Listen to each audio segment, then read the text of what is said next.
Баршаңызға қайырлы күн, менің каналыма қош келдіңіздер. Біз бүгін орама, ханум немесе кейбіреулері еріншек манты деп жатады. Осындай ыстық тағам жасайтын боламыз. Менімен бірге болыңыздар. Ол үшін бізге таза ыдысымызға бір жұмыртқамызды салып, кішкене су құйып, артынан тұз салып, тұзымыз ерігенше жақсылап араластыратын боламыз. Бұл жерде кішкене сұйық май құйсаңыздар да болады, ол міндетті емес.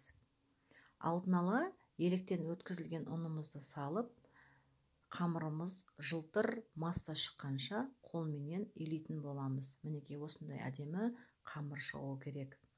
Енді салмасына кірісеміз. Ол үшін бізге тартылған ет, асқабақ, картоп, пияз қажет. Осылардың барлығын кубиктап турап, тартылған еттің үстіне алдымен пиязымызды, одан кейін картоп, одан кейін асқабағымызды салып, артынан қара бұрыш, тұзымызды салып, жақсылап араластыратын боламыз. Кейбір асқабақтар сулы болып шығады, кейбіреулері сәл сулы емес болып шығады.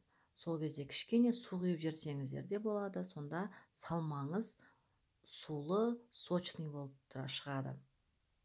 Мінекей осылай қолдың көмегімен мұжу арқылы осылай жақсылап араластыратын боламыз.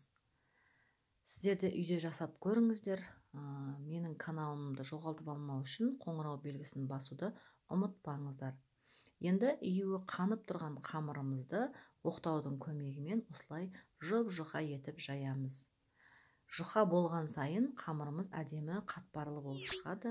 Осы жайылған қамырымызға салмамызды тегіс жайып, оны қолменен осылай орап шығамыз.